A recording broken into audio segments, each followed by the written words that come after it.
No one saw this coming. Not from Ferrari. Not like this. Not ever.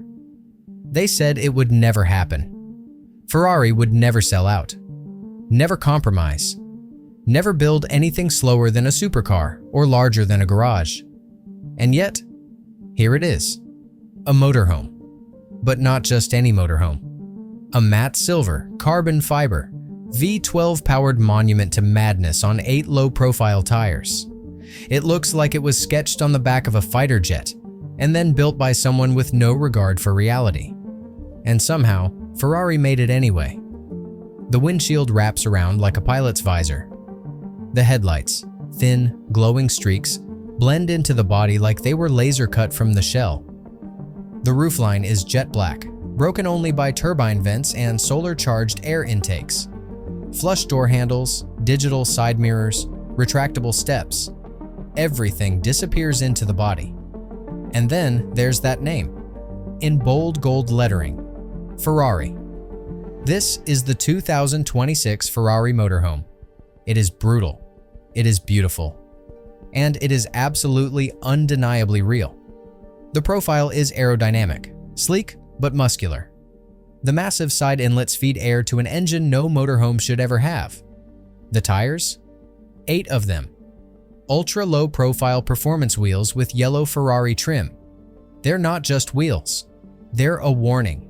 This machine doesn't roll. It hunts. And it hunts in silence, at least until you ask it not to.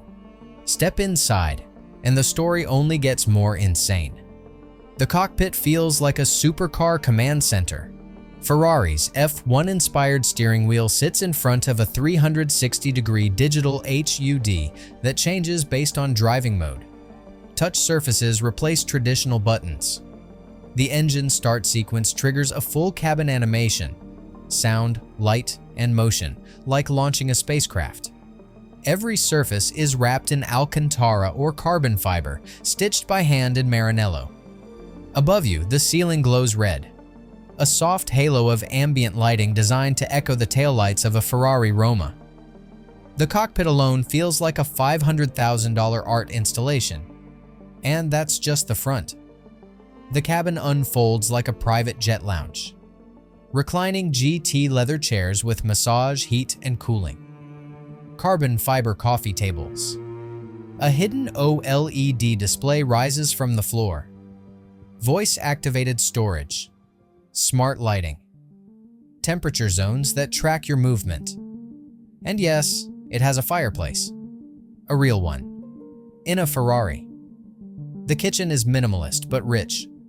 Marble countertops, brushed gold fixtures, induction cooktop, AI-controlled fridge, and a voice-activated espresso machine hidden behind a sliding carbon shutter.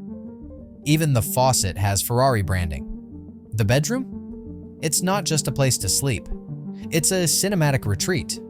A king-sized memory foam bed surrounded by panoramic windows with auto-dimming glass. Starlight LED ceiling. Full blackout mode at a voice command. Noise cancellation tech borrowed from Ferrari's F1 pit garages.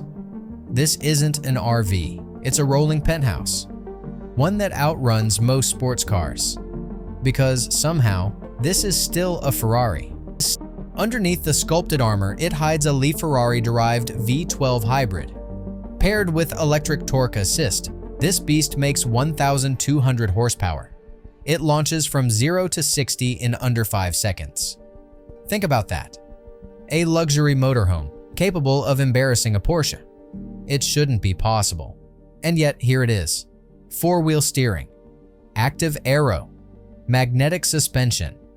This motorhome doesn't drive like a house. It drives like a machine that forgot it weighs 10 tons. And when you need it, it roars like a Ferrari should. But here's where things get strange. Because under the stitched leather, behind the panoramic glass and polished chrome, is a secret no one expected. One that Ferrari didn't advertise. One they almost didn't allow to be made.